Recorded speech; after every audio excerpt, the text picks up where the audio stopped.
میں جو ایک جنسی طلب ہے، اس میں جو ایک شہوت کا مادہ ہے، انسان نے خامخواہ اپنے اوپر قدغنیں عائد کر لی ہیں، اور صحیح اور غلط اور جائز اور ناجائز، ماں بیٹی بیوی میں خامخواہ کی ایک تفریق ہے جو انسان نے قائم کر لی ہے۔ یہ تمام تفریقیں غیر فطری ہیں، اس لیے کہ حیوانات میں ہم یہ دیکھتے ہیں کہ ایسی کوئی تفریق موجود نہیں، بلکہ یہ کہ جیسے پیاس لگے کسی انسان کو تو پانی جہاں سے مل جائے، یا یہ کہ اگر بھوک لگتی ہے تو جہاں سے بھی اس کی انسان تشفی کر لے، اسی طور سے یہ بھی ایک انسان کی طبعی خواہش ہے جیسے وہ ابھرے ویسے ہی اس کو جس طور سے بھی موقع ملے اس کی تسکین حاصل کر لینی چاہیے۔ یہ دو اصل میں فلسفیانہ نقطہ نظر، اور جیسا کہ میں نے عرض کیا خاص طور پر ادب کے میدان سے، لٹریچر کے میدان سے، خاص طور پر افسانوی انداز میں، ناولوں کے انداز میں، ڈراموں کے انداز میں یہ فکر پھیلایا گیا۔ یہ فکر ہے کہ جس نے مغرب کی تہذیب کا جو یہ سماجی عنصر ہے اسے واقعتاً یہ ہے کہ ایک سنڈاس بنا کر رکھ دیا ہے۔ جیسا کہ میں نے عرض کیا کہ ویسے تو پورے یورپ میں اور اسی کا عکس ہے اس وقت پوری دنیا میں اس تہذیب کے اثرات موجود ہیں، لیکن یہ کہ درجات ہیں، تو درجے کے اعتبار سے دیکھا جائے تو غالباً برطانیہ کا معاشرہ اور اس کے ساتھ یہ اسکینڈینیوین کنٹریز جو ہیں یہ اس معاملے میں اس وقت پوری نوع انسانی کے امام شمار کیے جا سکتے ہیں۔ مجھے چونکہ امریکہ بھی جانے کا اتفاق ہوتا رہتا ہے تو میں نے یہ محسوس کیا کہ امریکی معاشرہ ابھی اس اعتبار سے بہت پیچھے ہے۔ یورپ کو اس میں پیش قدمی کا اور امامت کا شرف حاصل ہو چکا ہے، اور خاص طور پر یورپ میں بھی یہ تین ممالک جو ہیں یہ بہت آگے نکل گئے۔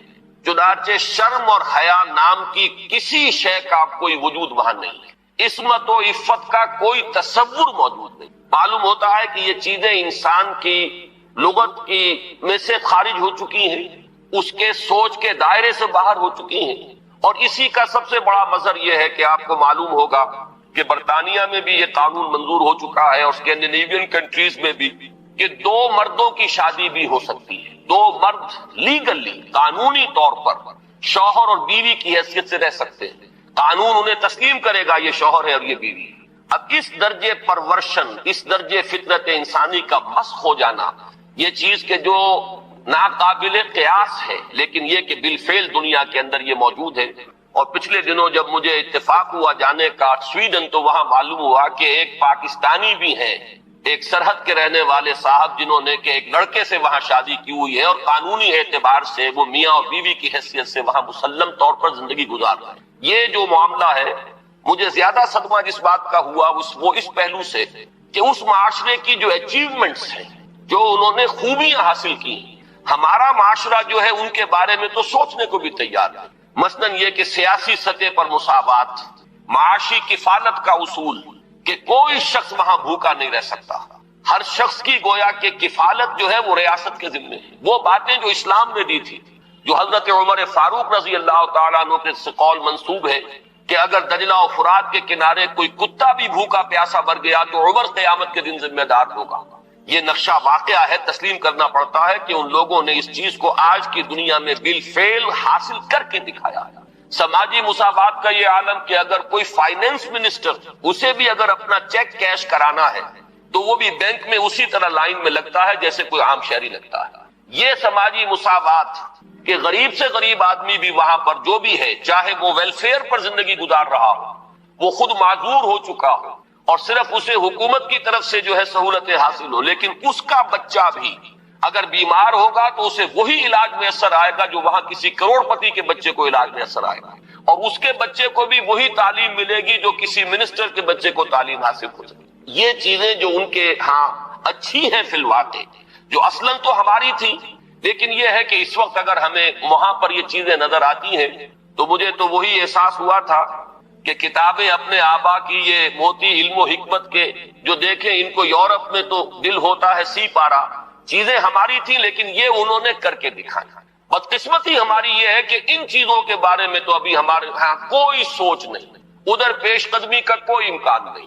ہم سینکڑوں کوس دور ہیں اس سے کہ اس قسم کے کوئی ہم معاشرتی ارتقاء جو ہے اس کے بارے میں سوچ بھی سکتے، لیکن جو ان کی گندگی ہے جس نے کہ ان کو تباہ کر کے رکھ دیا، خاندانی نظام ٹوٹ پھوٹ کر رہ گیا، جیسا کہ میں نے عرض کیا کہ شرم اور حیا جو ہے وہ ان کے لغت سے خارج ہو چکے ہیں، عصمت و عفت کے الفاظ بے معنی ہو چکے ہیں، یہ وہ گندگیاں ہیں کہ جن کو اپنے اس معاشرے کے اندر لانے کے لیے ہمارے ہاں ایک طبقہ ہے کہ جو پورے طور پر فعال ہے، اگرچہ عددی اعتبار سے اس کی کوئی حیثیت نہیں، وہ ایک بہت ہی حقیر اقلیت ہے، لیکن معنوی حیثیت ہے، اخبارات میں ان کے مضامین چھپتے ہیں، وہ دانشور شمار ہوتے ہیں، سرکاری حلقے جو ہیں وہ ان کو سپورٹ کرتے ہیں، ذرائع ابلاغ جو ہے ان تک ان کی رسائی ہے، لہذا اس معاشرے میں تیزی کے ساتھ یہ چیزیں جو ہیں وہ سرایت کرتی چلی جا رہی ہیں۔ بہرحال اس تمہید کے بعد اصلاً مجھے جس موضوع پر گفتگو کرنی ہے میں اس کی طرف آ رہا ہوں۔ میں جہاں تک پردہ اور زنا کے استیصال کے لیے جو دوسری تدابیر اسلام نے اختیار کی ہیں، جہاں تک اس کا تعلق ہے اس پر انشاءاللہ علیحدہ کسی موقع پر تقریر کروں گا۔ آج کے لیے میں نے طے کیا ہے کہ صرف اس مسئلے کو اچھی طرح ہم تھریش کریں، دیکھیں کہ واقعتاً نظریہ مساوات مرد و زن اس میں کوئی حصہ درست ہے یا نہیں ہے، تو کون سا ہے۔ ہمارے سامنے کسوٹی اور معیار جو ہے وہ اللہ کی کتاب ہے، اس کے رسول صلی اللہ علیہ وسلم کی سنت ہے۔ ہمیں ان دونوں چیزوں کے حوالے سے دیکھنا ہے کہ اس نظریے میں صداقت کا ایلیمنٹ کتنا ہے اور دھوکہ اور فریب کا حصہ کتنا ہے۔ میں سب سے پہلے تو یہ عرض کروں گا کہ اسلام بھی دو سطحوں پر عورتوں اور مردوں کے درمیان کامل مساوات کا قائل ہے، لیکن ایک تیسری سطح وہ ہے کہ جس پر وہ ایک فرق کرتا ہے، درجہ بندی کرتا ہے۔ ان دونوں کو علیحدہ علیحدہ سمجھ لینا چاہیے۔ پہلی سطح جس پر کہ اسلام عورت اور مرد کے درمیان کامل مساوات کا قائل ہے وہ شرف انسانیت ہے۔ مرد بھی انسان ہے، عورت بھی انسان ہے۔ جو شرف انسانیت ہے اس میں مرد اور عورت برابر کے شریک ہیں۔ اگر کسی کے ذہن میں یہ تصور ہے کہ عورت کا وجود ایک گھٹیا وجود ہے، عورت ایک کمتر وجود کی حامل ہے، تو یہ خالص غیر قرآنی اور غیر اسلامی نقطہ نظر ہے۔ بدقسمتی سے بعض دوسرے معاشروں کے اثرات ہمارے ذہنوں میں بھی آ گئے ہیں۔ خود عیسائی معاشرے کا بنیادی تصور یہ تھا کہ عورت ہے ہی گناہ کی گٹھڑی، مجسم برائی، یہ ایو سے ایول کا لفظ بنا ہے۔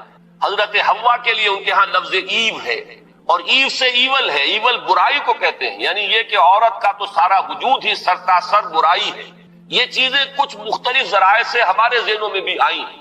پھر یہ کہ یہ معاشرہ جو ہے ہمارا جو پس منظر ہے تاریخی ہندو معاشرہ، اس میں بھی عورت کے گھٹیا ہونے کا تصور موجود ہے۔ تو سب سے پہلے یہ کہ ہمیں اپنے قلوب کا، اذہان کا جائزہ لینا چاہیے کہ اگر اس طرح کا کوئی جرثومہ ہمارے فکر میں ہے تو یہ خالص غیر قرآنی، غیر اسلامی۔ شرف آدمیت جس کا نام ہے اس میں عورت اور مرد برابر اور مساوی طور پر شریک ہے۔ میں نے اس کے ضمن میں آپ کے سامنے ایک تو آیہ مبارکہ پڑھی ہے سورہ نساء کی۔ آپ کو معلوم ہے کہ معاشرتی مسائل پر قرآن مجید کی جامع ترین سورت سورہ نساء ہے۔ اس کا آغاز ہی اس سے ہوتا ہے کہ یا ایھا الناس، اے لوگو، اتقوا ربکم الذی خلقکم من نفس واحدۃ وخلق منہا زوجہا وبث منہما رجالا کثیرا ونساء۔ اے لوگو، اپنے اس رب کا تقوی اختیار کرو جس نے تمہیں ایک انسانی جان سے پیدا کیا، اسی سے اس کا جوڑا بنایا، اور ان دونوں سے کثیر تعداد میں مردوں اور عورتوں کو زمین میں پھیلا دیا۔ گویا کہ پوری نوع انسانی ایک انسانی جوڑے کی نسل ہے۔ آدم اور حوا علیہ السلام انہی کی اولاد ہے۔ تمام انسان اس پہلو سے تمام انسان بھی برابر ہیں، اگرچہ نسلیں ان کے اندر وجود میں آ گئی ہیں، اگرچہ شکلیں مختلف ہو گئی ہیں، رنگتیں ان کی تبدیل ہو گئی ہیں، ایک دوسرے سے بہت مختلف ہو گئی ہیں، لیکن یہ کہ تمام شعوب و قبائل کا فرق ہو یا لونی یا لسانی فرق ہو، ان سب کی کوئی حقیقت اس اعتبار سے نہیں ہے کہ کوئی ان میں اونچا ہو جائے، کوئی نیچا ہو جائے۔ کلکم بنو آدم و آدم من تراب، تم سب کے سب جو ہو آدم کی نسل سے ہو، اور آدم مٹی سے بنائے گئے تھے۔ لا فضل لعربی علی عجمی ولا لعجمی علی عربی ولا لأحمر علی اسود ولا لأسود علی احمر الا بالتقوی۔ لونڈیوں کے مسئلے کی وضاحت، سوال نمبر 1، اکبر علی صاحب ہیں، یہ اکبر علی بیگ۔ قرآن مجید سورۃ المومنون کی آیت نمبر 5-6 کا ترجمہ یہ ہے جو اپنی شرمگاہوں کی حفاظت کرتے ہیں موجود اپنی بیویوں کے یا ان عورتوں کے جو ان کے قبضے میں ہیں، یعنی لونڈیا۔ اس میں ان پر کچھ ملامت نہیں۔ یہاں پر کون سی لونڈیاں مراد ہیں؟ کیا ان کا رواج آج کل ہے؟ کسی لڑکی کو پیسے دے کر خرید کر لونڈی بنانا تو اسلام میں سخت منع ہے۔ از راہ کرم تفصیل سے وضاحت کیجیے۔ دیکھیے، اسلام میں صرف ایک نوعیت کا غلام یا لونڈی جائز ہے، اور وہ ہے اگر جہاد فی سبیل اللہ ہو اور اس میں پی او ڈبلیوز کی حیثیت سے جو کہ کمبیٹنٹ جو کہ واقعتاً جنگ میں حصہ لینے والے ہیں، مرد اور عورتیں، جن کو آج کل پی او ڈبلیو بنا لیا جاتا ہے کہ وہ جو ہے پرزنرز آف وار، ان کو اسلام نے اجازت دی ہے کہ بجائے اس کے کہ مستقل اس وہ کنسنٹریشن کیمپس میں پڑے رہے، وہ اس میں ان کو اسلامی معاشرے کے اندر جذب کرنے کے لیے ان کو تقسیم کر دیا جائے لوگوں کے اندر۔ یہ ہے در حقیقت اس کی غرض و قائد، اور وہ بھی ایسا ہو سکتا ہے کہ کہیں مبادلے کے اندر اگر شکل بہتر بن سکتی ہو تو اس کو بھی اجازت ہے، کہیں اگر زر فدیہ لے کر چھوڑ دینے میں کوئی قباحت نہ ہو تب بھی اس کی اجازت ہے۔ یہ سورہ محمد صلی اللہ علیہ وسلم کی آیت جو ہے اس کے تحت ہم پڑھ چکے ہیں۔ لیکن فرض کیجیے کوئی شکل ممکن نہیں ہے تو پھر کیا کریں؟ انہیں کنسنٹریشن کیمپس کے اندر رکھیں، وہ تو گویا کہ ایک مستقل لائبلٹی بھی آپ پر ہو گئی، اور نمبر دو یہ کہ ان کی اپنی زندگی اب نارمل ہو گئی۔ اس کی بجائے ان کو نارمل سوسائٹی میں جذب کرنے کا طریقہ یہ ہے کہ کلاس 2 سٹیزنز کی حیثیت سے وہ مسلمانوں میں اس معاشرے میں دے دیے جائیں۔ اس طرح کی جو خواتین ہوں گی ان کے ساتھ تعلق جو ہے جنسی وہ جائز ہے۔ یہ لونڈیاں جو اس طریقے سے لونڈی بنی ہو اس کی فروخت بھی جائز تھی۔ کسی آزاد مرد یا عورت کو پکڑ کر لونڈی یا غلام بنا لینا حرام مطلق ہے۔ یعنی جو کیا تھا انہوں نے امریکنز نے کہ افریقہ سے پکڑ کر لوگوں کو جو ہے وہ جال ڈالا اور آدمی کو لیا اور لے کر لے گئے اور زنجیروں میں جکڑ کر امریکہ میں لے گئے اور پھر انہیں غلام بنا کر رکھا، یہ حرام مطلق ہے۔ اسلام کی تاریخ اس نوع کے کسی بھی غلط حرکت سے بالکل پاک ہے، خالی ہے، صرف جنگ کے اندر۔ اور اس کا بھی میں نے آپ کو بتا دیا کہ یہ سارے اگر اس میں آپشنز نہیں ہیں تو پھر یہ کہ آپ انہیں غلام بنا سکتے ہیں اور ان کی پھر فروخت بھی ہو سکتی ہے۔ یہ ہے جو میرے علم میں ہے۔ باقی کسی کو خامخواہ آپ نے خرید لیا اور کسی کو پکڑ کر کسی آزاد کسی مرد یا عورت کو اور زبردستی لے جا کر کے بھیجا، یہ تو بالکل حرام مطلق ہے، بہت بڑا جرم۔ یہ ضمنی سوال ایک صاحب نے کر دیا ہے کہ نکاح ان لونڈیوں سے بھی کرنا ہوگا۔ نہیں، نکاح لازمی نہیں ہے لونڈیوں کے ساتھ۔ نکاح تو کر لیا تو پھر تو زوجہ ہو گئی، وہ علیحدہ کیٹیگری کہاں رہی۔ لیکن ترغیب دی گئی ہے کہ اگر آپ کسی لونڈی کو، اپنی آپ کی وہ لونڈی تھی، وہ تھی پی او ڈبلیو کے طریقے سے آئی تھی، کنیز تھی، آپ نے اسے آزاد کیا، اس سے نکاح کر دیا، بہت بڑا نیکی کا کام ہے۔ تو ایمینسیپیشن جو تھی غلاموں کی اور کنیزوں کی آزادی کے لیے راستہ اللہ تعالیٰ نے یہ پیدا کیا کہ بہت سے گناہ ایسے ہیں کہ جن کا کفارہ یہ رکھ دیا گیا، غلام آزاد کرو، غلام آزاد کرو۔ اور اسی طریقے سے اس کو بہت بڑا نیکی کا کام قرار دیا گیا، فک و رقبۃ، گردنوں کا چھڑا دینا، آزاد کر دینا، یہ بہت بڑی نیکی ہے۔ تو اس حوالے سے اس کا معاملہ اسی طریقے سے کسی لونڈی کے ہاں سے اولاد اگر ہو گئی تو اب وہ ام ولد ہو گئی، اب وہ لونڈی نہیں رہی، ام ولد ہو گئی، اسے فروخت آپ نہیں کر سکتے، وہ آپ ہی کے ہاں رہے گی، لیکن یہ کہ وہ آپ کا اس کا درجہ جو ہے عام کنیز سے وہ بڑھ جاتا ہے۔ یہ تفصیلی قوانین ہے۔ اصولی سوال جہاں تک تھا اس کے حد تک میں نے عرض کر دیا ہے کہ اسلام میں یہ راستہ اب بھی کھلا ہے، اور اس کی حکمت کیا ہے اس پر میں بھی بہت غور کرتا رہا، اس لیے کہ بظاہر تو عام خاص طور پر آج کل کے حالات میں یہ چیز جو ہے ذہن انسان کا اس کو قبول نہیں کرنے کو تیار ہوتا کہ اس طرح کا معاملہ بھی ہونا چاہیے۔ لیکن میں یہ سمجھتا ہوں کہ وہ جو جہاد فی سبیل اللہ آخری دور میں ہونے والے ہیں، جن میں کہ حضرت مہدی اور حضرت عیسیٰ علیہ السلام کا معاملہ بھی ہوگا، اس میں سمجھتا ہوں یقیناً کوئی ایسے مراحل آئیں گے کہ جہاں اس انسٹیٹیوشن کو انووک کرنے کی ضرورت پیش آئے گی، اس کے لیے کہ اس کا راستہ شریعت کے اندر باقی رکھا گیا، کھلا رکھا گیا، اگرچہ اس کے بڑی پابندیاں لگا دی گئیں۔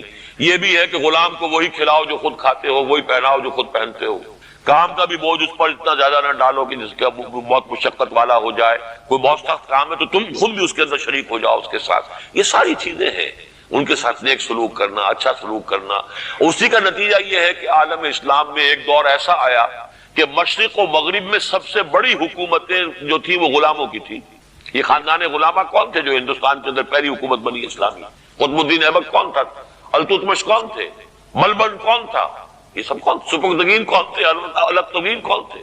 یہ خود محمود غواری کون تھے؟ محمود غزنوی، یہ سب کے سب غلام تھے۔ اسی طریقے سے ممالک کی حکومت مصر میں، ہندوستان میں خاندان غلامہ اور ممالک مملوک کی جمع ہے، مملوک غلام کو کہتے ہیں۔ تو ممالک کی حکومت مصر میں، عالم اسلام کی دو عظیم ترین حکومتیں غلاموں کی تھیں، اس لیے کہ غلاموں کو وہ سٹیٹس دیا اسلام نے، اتنے اونچے اور ایسے ایسے غلام جو اتنے بڑے اساتذہ بن گئے کہ شہزادے ان کی جوتیاں سیدھی کرنے کو اپنے لیے فخر سمجھ رہے ہیں، اس لیے کہ عالم دین بن گئے، اتنا بڑا علم انہوں نے حاصل کر لیا کہ اب وہ جو شہزادے جو ہیں وہ ان کی خدمت کر رہے ہیں۔ تو اسلام نے اس کے لیے بڑا حکیمانہ انداز اختیار کیا ہے۔ ایک یہ کہ پہلے ان کو بڑے نیچرل انداز میں معاشرے کے اندر جذب کر دیا جائے، بجائے اس کے کہ اب نارملی وہ کنسنٹریشن کیمپ کے اندر پڑے ہوں اور سڑ رہے ہوں وہاں پر، ان کی زندگی نہ زندوں کی ہے نہ مردوں کی ہے، اس کی بجائے یہ شکل اختیار کر لی گئی، ان کے ساتھ حسن سلوک کی ترغیب دی گئی، ایمنسیپیشن کے راستے کھول دیے گئے۔ باقی اس انسٹیٹیوشن کو بالکل ختم اس لیے نہیں کیا گیا میرے نزدیک واللہ عالم کہ اس انسٹیٹیوشن کو انووک کرنے کی ضرورت پیش آئے گی آخری دور کی جنگوں میں، واللہ عالم۔ وَيُبَيِّنُ آیاتہ للناس لعلہم یتذکرون، اور اللہ اپنی آیات واضح کر رہا ہے لوگوں کے لیے تاکہ وہ نصیحت اخذ کریں۔ وَيَسْأَلُونَكَ عَنِ الْمَحِيضِ، اور وہ عورتوں کے ایام ماہواری کے بارے میں آپ سے سوال کر رہے ہیں، قُلْ هُوَ أَذًى، کہہ دیجئے وہ ایک ناپاکی بھی ہے اور ایک تکلیف کا مسئلہ بھی ہے۔ فَاعْتَزِلُوا النِّسَاءَ فِي الْمَحِيضِ، تو حیض کی حالت میں اگر تمہاری بیویاں ہوں تو ان سے علیحدہ رہو، مقاربت نہ کرو۔ وَلَا تَقْرَبُوهُنَّ حَتَّى يَطْهُرْنَ، اور ان سے مقاربت نہ کرو یہاں تک کہ وہ پاک ہو جائیں۔ فَإِذَا تَطَهَّرْنَ، اور جب وہ خوب پاک ہو جائیں، فَأْتُوهُنَّ مِنْ حَيْثُ أَمَرَكُمُ اللَّهُ، تو اب ان کی طرف جاؤ جو بھی تمہیں تعلق قائم کرنا ہے کرو، جہاں سے کہ تمہارے رب نے تمہیں حکم دیا، اللہ نے حکم دیا۔ یہ اللہ کا حکم کیا ہے؟ یہ ہے امر طبیعی، ہر انسان جانتا ہے، ہر حیوان کو معلوم ہے، وہ طبیعی شے ہے۔ لیکن یہ کہ اب عورتوں کے ساتھ بھی اگر انسان جو ہے وہ لواطت کا فعل شروع کر دے قوم عمل لوط، تو ظاہر بات ہے کہ عمل قوم لوط تو وہ چیز جو ہے غلط ہے، وہ حرام ہے۔ یہ تو اللہ تعالیٰ نے جو بھی تمہاری فطرت میں ڈالا ہے راستہ، وہ در حقیقت من حیث امرکم اللہ، ان اللہ یحب التوابین و یحب المتطہرین، یقیناً اللہ محبت کرتا ہے بہت توبہ کرنے والوں سے اور بہت پاک بازی اختیار کرنے والوں سے، ان ناپاک چیزوں سے دور رہنے۔ نساؤکم حرث لکم، تمہاری بیویاں تمہارے لیے کھیتیوں کے مانند ہیں، جیسے کھیت میں بوتے ہو فصل کاٹتے ہو، بیویوں کے ذریعے سے اللہ تعالیٰ تمہیں اولاد عطا کرتا ہے۔ فاتو حرثکم انا شئتم، تو جو بھی کھیتی والی جگہ ہے ادھر تم جاؤ جدھر سے جاؤ، یعنی اس میں یہ ہے کہ کوئی رکاوٹ نہیں ہے، وہ داہنی طرف سے بائیں طرف سے جدھر سے بھی ہو، لیکن ہو وہ فرض کے اندر، وہ وقت کے اندر معاملہ نہ ہو۔ فاتو حرثکم انا شئتم وقدموا لانفسکم، اور اپنے آگے کے لیے سامان کرو، یعنی اپنی اولاد۔ انسان جو ہے بڑھاپے کے لیے اس کا ایسٹ بنتی ہے اس کی اولاد۔ آج تو دنیا اولاد سے بھاگتی ہے، لیکن ایک زمانے میں تو اولاد جو ہے وہ عصائے پیری شمار ہوتی تھی۔ وَقَدِّمُوا لِأَنفُسَكُمْ وَاتَّقُوا اللَّهَ وَاعْلَمُوا أَنَّكُمْ مُلَاقُوهُ، اور اللہ سے کا تقوی اختیار کرو۔ ابھی آپ دیکھیں گے کہ جو حکم بھی شریعت کا آئے گا بار بار تکرار کے ساتھ جو ہے اس میں تو تقوی کا ذکر بار بار آئے گا۔ ایک قانون ہے اس کی قانونیت ہے، ایک ہے تقوی۔ قانون کی لاکھ پیروی کی جا رہی ہے، تقوی نہ ہو تو وہ قانون جو ہے وہ مذاق بن جائے گا، تماشا بن جائے گا۔ اس کے بعد مثالیں آئیں گی ابھی۔ اب یہ ہے بہت پیاری آیت ہماری خواتین کے لیے قابل غور۔ نیک بیویاں تو وہ ہیں جو تابع دار ہوں، اطاعت کیش ہوں، مردوں کا کہنا مانے، ان کی اطاعت کرو۔ حافظات للغیب، اور غیب میں ان کے لیے محافظ بنے، ان کے مال کا کی بھی حفاظت کرے۔ یہ نہیں خیانت کر کے شوہر تو گیا ہوا جو چاہو اس کے بال میں سے جس کو میں جو چاہوں دے دوں، نہیں، یہ اس کا مال جو ہے وہ اسی کا ہے، اس کی خیانت نہیں کرے گی، وہ امانت کے ساتھ حفاظت کرے گی، اور اس کے علاوہ اپنے نفس کی حفاظت کرے گی، اس لیے کہ وہ بھی اب شوہر کی امانت ہے۔ اب اس کا جو بھی جنسی معاملہ ہے وہ اس کے اپنے اختیار میں نہیں رہا۔ اس کو مل کے بزا کہتے ہیں ہماری فقہ کے اندر، کہ در حقیقت اس کا اختیار کامل اب شوہر کے ہاتھ میں آ چکا ہے۔ اس کے جنسی اعضاء جو ہے وہ شوہر کے کنٹرول میں، مل کے بزا، ملکیت گویا کہ اس کی ہے، لہذا اس میں کوئی خیانت اگر وہ کر رہی ہے تو وہ بھی اس کے خلاف ہو جائے گا۔ فالصالحات قانتات، تو نیک بیویاں وہ ہوتی ہیں جو تابع دار ہو، فرما بردار ہو، اور غیب میں یعنی شوہروں کی عدم موجودگی میں جبکہ وہ موجود نہیں ہے حفاظت کرنے والی ہوں، اور وہ حفاظت مال کی بھی اور اس کے ان کا اپنے نفس کی بھی۔ اور یہ کام آسان نہیں ہے، آپ کو معلوم ہے۔ شوہر کبھی 4 مہینے کے لیے باہر چلا گیا ہے، کبھی 1 سال کے لیے باہر چلا گیا ہے۔ عورت کے لیے اپنے نفس کو تھامے رکھنا، اپنے جنسی خواہشات کو، فرض کی جوان عورت ہے، اس کی اپنی بھی، اس کی بھی تو نفسانی خواہشات ہیں، تو آسان کام نہیں ہے۔ یہی وجہ ہے آپ کے علم میں ہوگا کہ واقعہ بڑا عجیب پیش آیا تھا، اس کو بیان کرتے ہوئے شرم بھی آتی ہے۔ حضرت عمر رضی اللہ تعالیٰ عنہ اپنی رات کے گشت میں ایک مکان کے پاس سے گزر رہے تھے، تو انہوں نے سنا کہ ایک عورت جو ہے وہ بڑے درد بھرے الفاظ میں کچھ گا رہی ہے۔ اگر مجھے اللہ اور اس کے رسول کا فرق کا خوف نہ ہوتا تو تم دیکھتے کہ اس وقت میری چارپائی جو ہے چرچرا رہی ہو۔ تو اس پر حضرت عمر جو ہے وہ دم تنبہ ہوا کہ ہمارے لوگ جو ہیں جہاد پر جاتے ہیں، سال بھر تک واپس نہیں آتے، تو اس سے تو سوسائٹی کے اندر بہت زیادہ جو ہے ایک اندیشہ اور خطرہ پیدا ہو جائے گا۔ تو انہوں نے اب دیکھیے یہ بات بھی کہ دین میں کوئی شرم اور حیا اس معاملے میں نہیں ہے، کہ اپنی بیٹی سے پوچھا، حضرت حفصہ سے، اب وہ بیٹی بھی ہے اور ام المومنین بھی ہے، حضور کی اہلیہ ہے تو ام المومنین ہے، لہذا حضرت عمر کے لیے بھی ماں کے درجے میں ہے، اگرچہ ہے حضرت عمر کی صاحبزادی۔ کہ تم مجھے بتاؤ حفصہ ایک عورت زیادہ سے زیادہ کتنے عرصے تک صبر کر سکتی؟ اور کوئی قباحت محسوس نہیں کی حضرت حفصہ رضی اللہ تعالی عنہا نے، کہا 4 مہینے۔ تو پھر انہوں نے یہ آرڈر نافذ کر دیا، کوئی مجاہد 4 مہینے سے زیادہ جو ہے وہ بحث پر نہ رہا ہے، لازماً وہ آئے چھٹی لے کر اور وہ گھر پہنچا۔ آپ اس کی روشنی میں دیکھیے جو کچھ ہمارے ہاں ہو رہا ہے، امارات میں جو لوگ کام کرتے ہیں، سعودی عرب میں کام کرتے ہیں، باہر کے ممالک میں کام کرتے ہیں، جوان بیویوں کو یہاں چھوڑ جائے، پھر جو قصے ہوتے ہیں، جو سکینڈلز ہوتے ہیں، پھر جب وہ شوہر صاحب تشریف لاتے ہیں تو وہ دیور اور بیوی جو ہے مل کر اسے قتل کرتے ہیں، اس لیے کہ یہاں تو دنیا بدل چکی ہے، دیور کی اور بھابھی کے رشتہ کچھ اور ہی بن چکا ہے، لہذا وہ قتل بھی کرتے ہیں، مال بھی سارا لے لیتے ہیں۔ یہ ساری خبریں آپ اخبارات میں پڑھتے ہیں، یہ کیوں ہے؟ فطرت کے خلاف ایک طرز عمل آپ اختیار کر رہے ہیں، یا تو اپنی فیملیز کو ساتھ لے کر جائیے، یا یہ ہے کہ پھر یہ وقفہ کا جو ہے معاملہ زیادہ، میں سمجھتا ہوں اس حدیث کے بعد جو حضرت عمر کا فیصلہ تھا 4 مہینے کا، اس سے زائد جو ہے باہر سٹے کرنا، اپنے گھر نہ آنا، ایک اعتبار سے گناہ کے درجے کی بات ہو جائے گی۔ علیکم بسنتی و سنت الخلفاء الراشدین المہدیین، تمہارے ذمے ہے میری سنت بھی اور خلفاء راشدین جو ہے میری ان کی سنت۔ یبین آیاتہ للناس لعلہم یتذکرون، اور اللہ اپنی آیات واضح کر رہا ہے لوگوں کے لیے تاکہ وہ نصیحت اخذ کریں۔ وَيَسْأَلُونَكَ عَنِ الْمَحِيضِ، اور وہ عورتوں کے ایام ماہواری کے بارے میں آپ سے سوال کر رہے ہیں، قُلْ هُوَ أَذًى، کہہ دیجئے وہ ایک ناپاکی بھی ہے اور ایک تکلیف کا مسئلہ بھی ہے۔ فَاعْتَزِلُوا النِّسَاءَ فِي الْمَحِيضِ، تو حیض کی حالت میں اگر تمہاری بیویاں ہوں تو ان سے علیحدہ رہو، مقاربت نہ کرو۔ وَلَا تَقْرَبُوهُنَّ حَتَّى يَطْهُرْنَ، اور ان سے مقاربت نہ کرو یہاں تک کہ وہ پاک ہو جائیں۔ فَإِذَا تَطَهَّرْنَ، اور جب وہ خوب پاک ہو جائیں، فَأْتُوهُنَّ مِنْ حَيْثُ أَمَرَكُمُ اللَّهُ، تو اب ان کی طرف جاؤ جو بھی تمہیں تعلق قائم کرنا ہے کرو، جہاں سے کہ تمہارے رب نے تمہیں حکم دیا، اللہ نے حکم دیا ہے۔ یہ اللہ کا حکم کیا ہے؟ یہ ہے امر طبیعی، ہر انسان جانتا ہے، ہر حیوان کو معلوم ہے، وہ طبیعی شے ہے۔ لیکن یہ کہ اب عورتوں کے ساتھ بھی اگر انسان جو ہے وہ لواطت کا فعل شروع کر دے، قوم عمل لوط، تو ظاہر بات ہے کہ عمل قوم لوط تو وہ چیز جو ہے غلط ہے، وہ حرام ہے۔ یہ تو اللہ تعالیٰ نے جو بھی تمہاری فطرت میں ڈالا ہے راستہ، وہ در حقیقت من حیث امرکم اللہ، ان اللہ یحب التوابین و یحب المتطہرین، یقیناً اللہ محبت کرتا ہے بہت توبہ کرنے والوں سے اور بہت پاک بازی اختیار کرنے والوں سے، ان ناپاک چیزوں سے دور رہنے میں۔ نساؤکم حرث لکم، تمہاری بیویاں تمہارے لیے کھیتیوں کے مانند ہیں، جیسے کھیت میں بوتے ہو، فصل کاٹتے ہو، بیویوں کے ذریعے سے اللہ تعالیٰ تمہیں اولاد عطا کرتا ہے۔ فاتوا حرثکم انا شئتم، تو جو بھی کھیتی والی جگہ ہے ادھر تم جاؤ جدھر سے جاؤ، یعنی اس میں یہ ہے کہ کوئی رکاوٹ نہیں ہے، وہ داہنی طرف سے بائیں طرف سے جدھر سے بھی ہو، لیکن ہو وہ فرض کے اندر، وہ وقت کے اندر معاملہ نہ ہو۔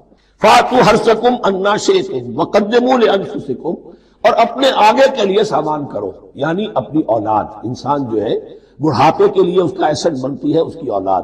آج تو دنیا اولاد سے بھاگتی ہے، لیکن ایک زمانے میں تو اولاد جو ہے وہ عصائے پیری شمار ہوتی تھی۔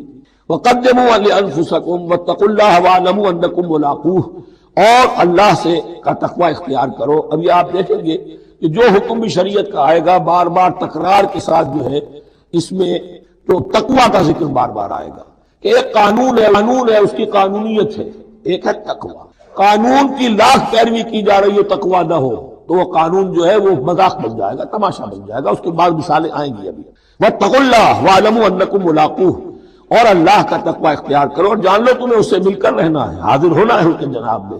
وَبَشِّرِ الْمُؤْمِنِينَ، اور اے نبی اہل ایمان کو بشارت دے دیجئے۔ وَلَا جُنُبًا إِلَّا عَابِرِي سَبِيلٍ حَتَّى تَغْتَسِلُوا، اسی طریقے اگر تم حالت جنابت میں ہو، اگر اپنی بیویوں سے تم نے وہ تعلق قائم کیا ہو، مباشرت کی ہو، یا یہ کہ اور کسی اور طرح کی اسی وہ احتلام وغیرہ کی شکل ہو گئی ہو، تب بھی تم نماز کے قریب نہ جاؤ حتیٰ تغتسلوا، جب تک کہ غسل نہ کر لو۔ الا عابر سبیل، اس کے بارے میں بہت سے قول ہیں، لیکن یہ جو آگے بات بیان ہو رہی ہے اس میں آ جائے گا کہ ہاں سفر کی حالت میں اس غسل کی پابندی پر جو ہے وہ نرمی کی گئی ہے اور اس میں تیمم کی اجازت دی گئی۔ وَإِن كُنتُم مَرْضَىٰ، اور اگر تم ہو بیمار، أَوْ عَلَىٰ سَفَرٍ، آدمی مریض ہے، نہانے میں اندیشہ ہے، بخار بہت تیز ہے یا کچھ اور ہے معاملہ ہے، أَوْ عَلَىٰ سَفَرٍ، یا سفر میں ہے، أَوْ جَاءَ أَحَدٌ مِّنكُم مِّنَ الْغَائِطِ، یا یہ کہ تم میں سے کوئی جو ہے قضاء حاجت کے بعد آیا ہے، أَوْ لَامَسْتُمُ النِّسَاءَ، یا تم نے عورتوں کے ساتھ مباشرت کی ہے، فَلَمْ تَجِدُوا مَاءً، اور تم پانی نہ پاؤ، یعنی یہ تمام صورتیں کہ جس میں غسل واجب ہے یا یہ کہ وضو واجب ہے، تو ان دو صورتوں میں سے اگر بیماری راستے میں حائل ہے، سفر میں ہونے کی وجہ سے پانی نہیں ہے، یا کوئی اور وجہ ایسی ہے کہ پانی ہے دستیاب نہیں ہے، فَتَيَمَّمُوا صَعِيدًا طَيِّبًا، تو تیمم کر لیا کرو. لیکن تیمم کا جیسا ہم پہلے پڑھ چکے ہیں، میں نے بتایا تھا کہ قصد کرنا تیمم. فَتَيَمَّمُوا صَعِيدًا طَيِّبًا، پاک مٹی کا، اس کا قصد کرو. فَامْسَحُوا بِوُجُوهِكُمْ وَأَيْدِيكُمْ، اور پھر اپنے چہروں کو اور اپنے ہاتھوں کو اس سے مسح کر لو بل. ان اللہ کان عفوا غفورا، یقیناً اللہ تعالی عفو ہے، بہت معاف کرنے والا. یہی لفظ ہے جو حضرت عائشہ سے جو مروی ہے دعا لیلۃ القدر کی، اللہم انک عفو تحب العفو فاعف عنی، اے اللہ تو عفو ہے، تو ہے ہی معاف فرمانے والا. ان اللہ کان عفوا غفورا، اللہ معاف فرمانے والا بخشنے والا ہے. اب یہاں تک تو یہ سلسلہ آپ نے دیکھ لیا. زنا کے قریب تک نہ پھٹکو، یہ نہیں کہا کہ لا تزنو، نہیں، قریب تک نہ پھٹکو. جیسے کہ یہ فیصلہ آباد کا ہمارا گول چکر ہے اور 8 بازار آ رہے ہیں. اب کوئی سرکاری پروگرام یہ ہے کہ اس گول چکر تک، چوک تک کوئی بھی جلوس نہ پہنچے، تو 8 بازاروں کو بند کرو گے نا. لہذا دور دور تک اللہ تعالیٰ نے وہ حدیں لگا دی ہیں کہ زنا کی ترغیب نہ ہو، زنا کے راستے جو ہے وہ مسدود ہو جائے. یہ اس دور کی انٹلیکچوئل خیانت، ڈس آنیسٹی کا سب سے بڑا معاملہ ہے. جدید نفسیات کا بابا آدم مانا جاتا ہے فرائڈ، اور فرائڈ کے نزدیک انسان کے محرکات عمل میں سب سے زیادہ طاقتور، سب سے زیادہ پوٹنٹ سیکس ہے. اصل محرک انسان میں، یہاں تک کہتا ہے ایڈیپس کمپلیکس ہے، باپ اگر محبت بھری نگاہ سے بیٹی کو دیکھ رہا ہے تو یہ بھی سیکس ہے، اور ماں اگر بیٹے سے محبت کر رہی ہے تو یہ بھی سیکس ہے. انا للہ و انا الیہ راجعون. ان کمبختوں کا اصل یہ معاملہ ہے کہ ایک شے پر نگاہ جم گئی تو سب کچھ اسی کے گرد گھما دیا. مطلب بات غلط نہیں ہے. Sexual motive one of the most important motive, no doubt about. اگر یہ نہ ہو، اگر عورت میں مرد کے لیے اٹریکشن نہ ہو، اگر عورت کو مرد کی احتیاج نہ ہو تو تمدن ختم ہو جائے. کون شادی کا کھکیڑ مول لے گا؟ ایک پیٹ پالنا اور ہے، خاندان کی ذمہ داری اور ہو جائے گی. اس قدر زبردست جو ہے یہ موٹیویشن ہے، اندر سے جذبہ ہے اور اٹریکشن ہے شدید.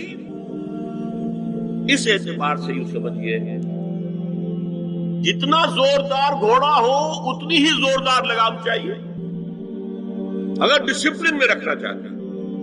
لہذا اس سیکس کو ڈسپلن میں لانے کے لیے کہ قانونی تعلق ہو ایک مرد اور عورت کے درمیان، ازدواج ہو، شادی ہو جائے، یا دوسرا راستہ وہ بھی تھا جو آج کل نہیں رہا، باندھی ہو کسی کی، مل کے یمین ہو، ان کے اندر سیکسول انٹرکورس جو ہے وہ ہو اور اس سے باہر نگاہ بھی نہ جائے. قرآن اور حضور دونوں کس قدر حقیقت پسند ہے. سورہ آل عمران میں فرمایا زُيِّنَ لِلنَّاسِ حُبُّ الشَّهَوَاتِ مِنَ النِّسَاءِ وَالْبَنِينَ وَالْقَنَاطِيرِ الْمُقَنطَرَةِ مِنَ الذَّهَبِ وَالْفِضَّةِ وَالْخَيْلِ الْمُسَوَّمَةِ وَالْأَنْعَامِ وَالْحَرْثِ. انسان کے اندر محبت پلا دی گئی ہے، مزین کر دی گئی ہے. کن کن چیزوں کی؟ سب سے پہلے عورت، سب سے امپورٹنٹ موٹیو عورت، پھر بیٹے، پھر ڈھیروں مال، سونا چاندی، اعلیٰ گھوڑے، نشان زدہ، اور مال مویشی اور کھیتی. لیکن سب سے پہلے زُيِّنَ لِلنَّاسِ حُبُّ الشَّهَوَاتِ مِنَ النِّسَاءِ وَالْبَنِينَ وَالْقَنَاطِيرِ الْمُقَنطَرَةِ مِنَ الذَّهَبِ وَالْفِضَّةِ وَالْخَيْلِ الْمُسَوَّمَةِ وَالْأَنْعَامِ وَالْحَرْثِ. اسی طرح دیکھیے حضور صلی اللہ علیہ وسلم فرماتے ہیں، یہ مسند احمد میں بھی حدیث ہے اور حاکم اور بیہقی نے بھی، عن انس ابن مالک رضی اللہ تعالی عنہ قال قال رسول اللہ صلی اللہ علیہ وسلم حبب الی النساء والطیب وجعلت قرۃ عینی فی الصلاۃ. اس تمہاری دنیا میں سے مجھے 3 چیزیں محبوب کر دی گئی.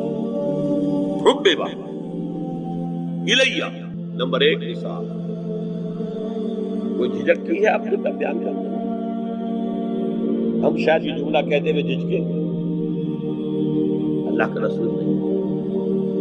حقیقت ہے اس کا اعتراف کرو. بہت مضبوط موٹیو ہے، اس میں کوئی شک نہیں، کوئی شک نہیں، کوئی شک نہیں. حبب الی النساء والطیب، خوشبو، وجعلت قرۃ عینی فی الصلاۃ، اور میرے آنکھوں کی ٹھنڈک نماز میں ہے. اسی طرح خود قرآن میں سورہ احزاب میں جب حضور سے کہا گیا کہ اب بس جتنی شادیاں ہو چکی تھیں آپ نے کر لی ہے، اب آئندہ نہ کیجیے، وہاں بھی صاف الفاظ آئے ہیں. اللہ کو بھی واللہ لا یستحی من الحق، اللہ کو حق بات کہنے میں کوئی حیا یا کوئی جھجک نہیں ہے.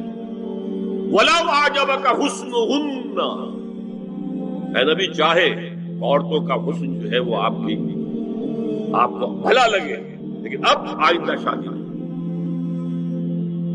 یہ میں تائید کر رہا ہوں فرائض کی. اس گدھے نے جو آگے تک پہنچا دیا ہے معاملہ وہ ہے غلط.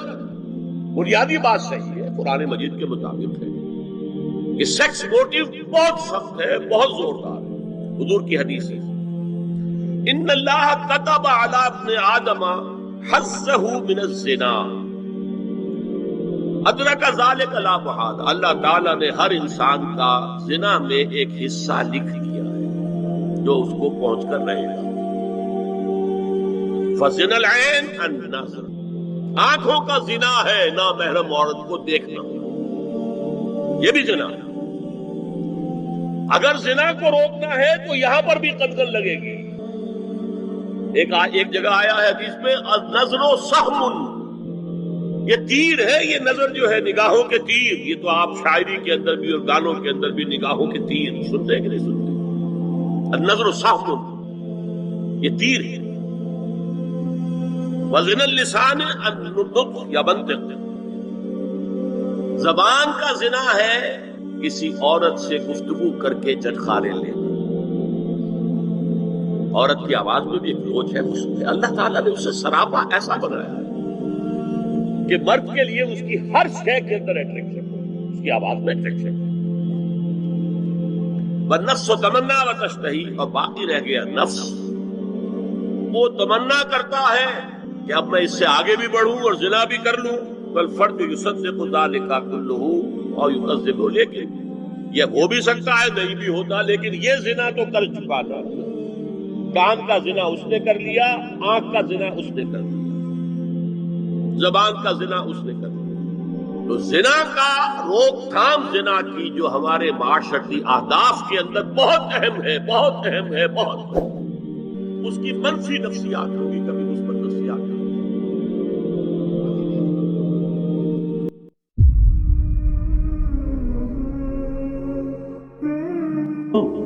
یا ایھا الذین آمنوا توبوا الی اللہ توبۃ نصوحا، اہل ایمان رجوع کرو اللہ کی جناب میں، لوٹو پلٹو توبہ کرو، اور وہ توبہ بھی نہایت خالص توبہ ہو. یہ توبہ حضرت علی رضی اللہ تعالیٰ عنہ نے ایک مرتبہ دیکھا ایک شخص کو، وہ گردان کر رہا ہے توبہ کی تیزی تیزی سے، فرمایا یہ تو توبۃ المکذبین ہے، جھٹلانے والوں کی توبہ ہے. یہ وہ گھبرایا.